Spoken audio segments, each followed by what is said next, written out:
Welcome to Thursday Night Live with the House Heroes.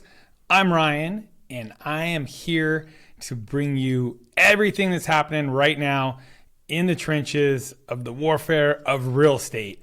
Thank you for joining us. If you guys are new to this station, our goal is to educate and empower you on all things real estate. So if you have anything that you want us to cover or any quick questions, feel free to DM us. Tonight, we're going to talk about the cost of waiting for mortgage rates to go down.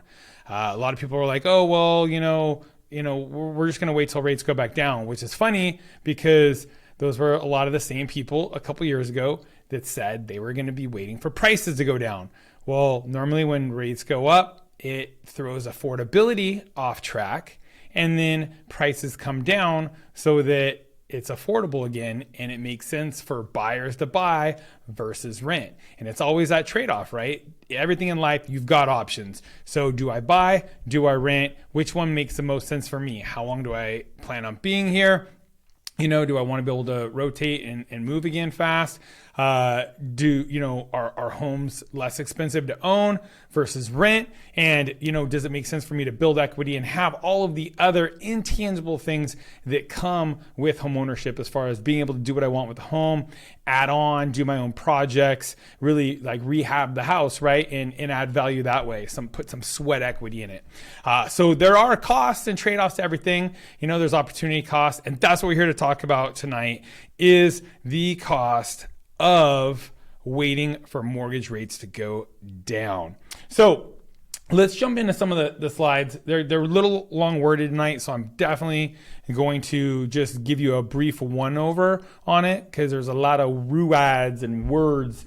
And I don't expect you to stop and read, but if you did want to read all of it, you can go back later and pause it and really kind of look at some of the finer data on this. But one of the biggest things is, obviously with the mortgage rates going up, prices are coming down. You have a lot of builders that kind of got caught flat-footed. So before, they couldn't get inventory to market fast enough. There was an insatiable demand for housing. And with COVID, you had a lot of people that weren't working, were out of work. They had logistics problems. They had supplies problems, lumber, 300% up in price. So there was these cost overruns on top for these builders. But they saw there was this insatiable demand by buyers, and they tried to really ramp up building. If you look at the charts going backwards, what's interesting is we have been completely under building for roughly the last 10 years. And so we have this huge shortfall of housing stock that should have been built that wasn't being built. And we're just now starting to kind of get caught up. We're actually still well below the 2004, 2005, 2006, and 2007 levels of building. Because back then, they were just building and there was a ton of speculative buyers. It wasn't real demand. Now you've got this real demand. They're not getting 100% financing without having to prove that they can repay the loan. Now they've got to have the ability to repay that loan, and the due diligence is done, by these lenders before they give out loans. So these builders, they finally, are getting caught up and trying to build. And if you look at these numbers, so August year over year, builders actually ramped up their housing starts 14% year after year. But now, we've gone from those times where, like it says here, this aspiring homeowner offered to name their firstborn child after the seller if their offer was accepted. But it's flipped, right? So now these builders, and this is more of a nationwide story, builders here locally, we're in Southern California, they're not having it quite as bad as a lot of the nationwide builders are. But still, I'm seeing discounts come through. I'm seeing their offering agents increase commission to sell their homes. But why, right? Obviously, rates jumped from 3.1% a year ago to 6.7 last week. Luckily, looking at the numbers on Real Estate Daily yesterday, it looks like it's back down to like 6.6, 6.5. But we're now at a 15-year high on these mortgage rates. And so demand for mortgages has dropped, and it's 29% year over year in September. And builders now are skeptical that they're going to be able to sell this inventory, some of it half built. So they're going to an investor. And they're saying, hey, how about you just buy out the rest of my complex? Because now we can let go of our office staff. We can, don't have to build the models. We don't have to, stock the models. We don't have to, have the sales agents there in the models. You just come out and buy them all out. We'll give you a 10, 15, 20% discount for those homes. And this was actually going on even in the height of the market. We saw builders flipping and build. It was called build to rent. It became a very hot. It's really been a growing trend over the last, let's say, 4 to 5 years. I went to IMN conference, the Single Family Rental Conference West, back in Phoenix a few years back, and that was one of the hot button items people were talking about. Build to rent. You had people where a builder had done all of their entitlements to be able to build an entire subdivision, and they said, hey, you know what, I'm looking at these numbers, I can actually sell it less to an investor, do it all in one fell swoop. They're gonna rent it. I'm not gonna have all these whiny buyers that are worried about scratch paint and this and that. They're gonna move a tenant in there and rent it right away. They're gonna be a lot less demanding. I don't have to have all the cost overhead, and I know they're gonna close on time. So we already saw a ramp up of this, but now what's happening in that, one of the issues with that was what would have been built for a buyer, right? For a homeowner to come in and be able to build equity and get their foot in the door, those opportunities were vanishing where they previously had existed. And so what we're seeing now is it's a doubling down of that effect, where now you've got investors coming in and buying these new home builds again directly from builders. And again, more of this is more, let's call it closer to the median priced home sale in the United States or below. We're not seeing a ton of it happen here in California and Southern California, but it is happening. And we are seeing investors come in and swoop up some of these properties on the cheap when a builder has that 1, 2, or 3 left, and they're trying to close out a project, and they're like, hey, look, we're at fire sale because we're closing up shop here. We need to get this last one out the door and move on with all of our people, all of our service techs, all that stuff. We need to shut down shop. Boom. So they're selling at big discounts. And what happens is, as we're seeing right now, none of that inventory is ever hitting the market again. So the available land to be built is flipping to these rental markets. And these are big money, smart money, hedge fund money that are holding a lot of these. And it's creating this moat that's harder and harder and harder of a gap to bridge for a first-time home buyer. I talk to people all the time. They're like, I'm worried that my kids aren't going to be able to afford or live in California. And it's true, because that bridge to go from rental to homeownership is getting wider and wider. And all the big money is building high-rise apartments, right? Luxury apartments. And if there are some of these single-family developers that are hurt, they're buying those. When a home goes to foreclosure, they're buying that. And so we are seeing a lot of homes get pushed into the investors' hands. So that is an absolute cost of waiting for mortgage rates to go down, because you might miss the opportunity. There might not be enough inventory on the flip side when this does change. We hear the term a lot right now. You need to marry the house and date the rate. Most people feel that, all these levers and everything that the Fed's pulling and the government's pulling and funding money going around, that this is going to push the economy into a recession. And a lot of economists we follow think that there's going to be a good opportunity to refinance in the near future. Fannie Mae has actually come out and said that they believe mortgage rates will be in the 4.5% range next year. Now, I don't know, as we go to this next slide. Actually, I'll be a slide of that, and we'll get in a little bit more of where we think rates might go. But what you need to remember is rates go up, your purchasing power goes down. And this chart here is pretty good graph, let's call it, or really it's just a chart. But if mortgage rates are at 6% here and you're borrowing $440, you're at a $2,600 payment. Now here in Southern California, you want to get it closer to your norm, add 50% on all these numbers, or double it, right? But this is the key math I want you to take away from this. 6% rate at $440 is a $2,600 payment. If rates go to 7%, the $400,000 payment over here is $2,661. See that? Basically the same payment for 10% less. So remember that every percentage point that your mortgage goes up, you're going to be able to afford roughly 10% less. And if you look at our last chart, we had a 3% or 3.75% gain in rates over the, what's it now, 10 months period, right? So we start a year to now. So what are we looking for? Well, really we need about a 37% drop in prices to get affordability back to where it was in January. But why people are buying now is because they believe there's going to be a chance to refinance. And they're using tools like rate buy downs or something called a 2-1 buy down.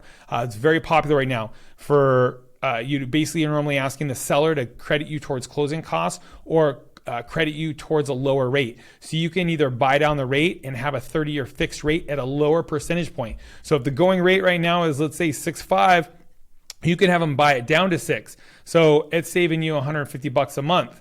And maybe that's a 10 grand cost or something like that. So if you're planning on being that loan more than 3 years, maybe it makes sense to do that. There's also the 2-1 buy down. That's getting very popular because most people believe, after listening to a lot of the economists out there, they believe there's going to be an opportunity to refinance within the next 2 to 3 years.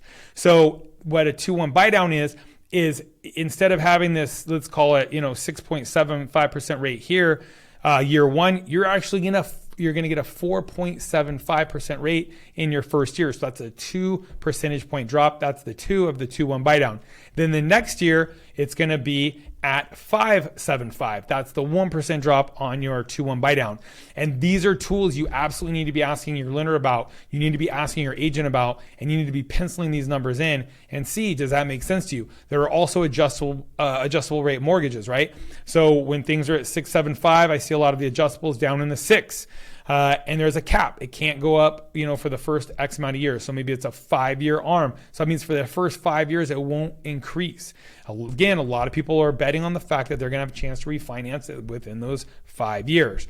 So there are a lot of things you can do to get these rates lower than what you see advertised as the 30-year fixed rate. And that's an absolute tool that you need to be using. And that's why we still are seeing people buy homes, even though in our market, I'm seeing prices, the first run up of interest rates, let's call it in June, when they ran up and hit 6s, we saw about a 10% drop in prices there. And now we're seeing as they run back up again to the 6, 7, 5 kind of range, and even we're pushing 7 there for a while, we saw another drop. So I've got a home, I'm listing, it's in escrow, or it should be going in escrow tomorrow. If I look at the high comp in April to now, we are absolutely at least 20% below that price point, maybe 25%. So they're getting the buyers are getting a 25%, discount on April's pricing. That's $200,000. And really in this case, we're talking about $255,000 that this home is. There's $1,080,000 comp in April. We're at $925,000. So the buyer is saying, hey, look, I just saved $255,000, and I'm betting on the fact that there's going to be a chance to refinance. And that's why it might not make sense to wait for rates to go down, because if rates start to go down, we actually see prices go back up again because the affordability gets back in whack. And so if you see prices drop from 6.75 to 5.75, that means they can offer 10% more for that house. And with that 10% more, that's that they can offer. And so that's where we start seeing when rates hit low again, we see the run up in price. So it might make sense to take advantage. I made some of my most money on my rentals, not buying at the bottom. We saw 2007-8, this crash. I was buying in 9. They kept going down in 10-11. I didn't buy at the bottom, but I bought when it made sense. Like, hey, I like this home. It cash flows. I like this home. I want to live in it. I don't care if I'm at the bottom. It made sense. The numbers penciled. I didn't want to, especially with my primary residence, I didn't want to play the market. I wanted to be able to root my family and have them have their friends and all that stuff and go to school and stay there. And it allowed me to do that. And I thought I got a great rate at the time. I've refinanced that home at least 3 times since 2007. So that's something to remember. Fall in love with the house, marry the house, date the rate. And that is what you need to know about purchasing power. Again, for every 1% rate point up, it's roughly a 10% in housing to keep the affordability of the payment in check. Key numbers right there. So our rate's going to go down. Federal Reserve has come out. They're going to be, they said that they're going to be on point raising their short-term interest rates. Now, That is not a direct correlation to mortgage rates, but what the Fed is also doing and signaling and saying that they want to see does have an effect on mortgage rates, more closely the 10-year treasury. And now it looks like they're going to be issuing some 30-year treasuries again, which absolutely do follow the 30-year mortgage-backed securities. What is key about this is the Fed has come out and said they want to see inflation under 2%. We've been in the 8s month after month, right? So, and that's compounding. That was 8% on the year before's inflation that was 5%. So we went up 5% and then another 8%. So it's this compounding effect. They want to see inflation back under 2%. The reason the federal government has come out and said 2 quarters of reduced GDP is not their definition of recession is because they're saying that employment is still at an all-time high. There's a ton of jobs available. We're now starting to get those numbers out. The available jobs, I think it fell from 11 million to 10 million or something like that.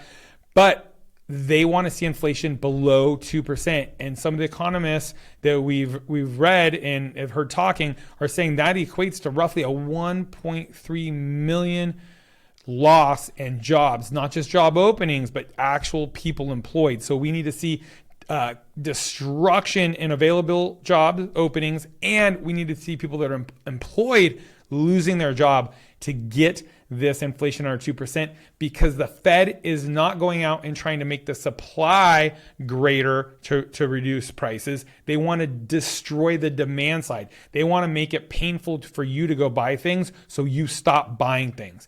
And that is why we expect rates to stay pretty high for the foreseeable future, as long as they don't reverse course, right? So everybody's trying to see, when is the Fed going to flip? And that's why they're looking at, European bonds and all this stuff that we're not going to get into it right now. But, right now you've got NAR, and they're saying that what's your trade-off? And that's the National Association of Realtors. They're also tracking rent, right?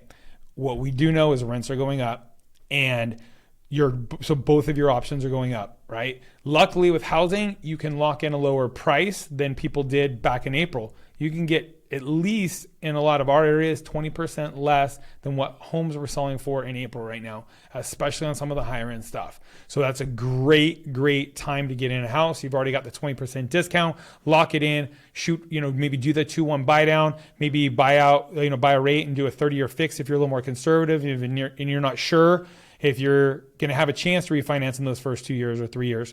But whatever you feel most comfortable with, you should absolutely look at these numbers. And I feel it's more prudent to get into a house when the numbers line up and you can afford that payment, and you get a good deal on a house, than to rent and try and really hit the bottom, because by the time you hit that bottom, you're probably going to miss it. Rates will be down, but prices will rocket back out. Because the one thing I do know is there is a lot of pent up demand. There are a lot of people that want to be homeowners. And again, that moat's getting a bigger and bigger gap to bridge, because the supply is still not there. We are still, especially in Southern California, on all-time lows of supply. We're starting to see more supply, but it's just not in an abundance enough to really make it, make that gap and that moat, smaller to jump. So obviously, bottom line is not financial advice on what's right for you. Every person's situation is unique. Our goal is to help you sort through some of those those options and find out what makes the most sense for you. So if you've got questions on your situation, please DM us. If you know anybody who can benefit from this, please send this to them, share it with them. We definitely would appreciate it. And I was actually going to be sharing this right now, so forgot to do that part. It's always hard when I'm running the OBS and broadcast stuff, as well as doing the talking as well. So anyways, if you know anybody who could use any of this information, please share it with them. Definitely like and subscribe, and follow us on YouTube as well. We go on with Real Estate Daily. We have all of the updates as far as what's happening in the economy. Should you be looking and watching mortgage rates, we're bringing them to you every day there, what affects mortgage rates, and then what the economists are saying. We're also bringing you the true real estate market from the trenches as it happens. None of this trailing data from a lot of these, realtor.coms and NAR. We're letting you know if our phone's ringing, if it's not. And I will tell you what, if a home is priced right and it hits the affordability zone for buyers right now, they're absolutely pulling the trigger. I did a price reduction on one of my listings last week after a week on the market. I said, hey, look, based on where rates are, I think we need to be at this number. I just got 2 offers. Looks like we're going to actually be in escrow back over our list price that we had dropped to.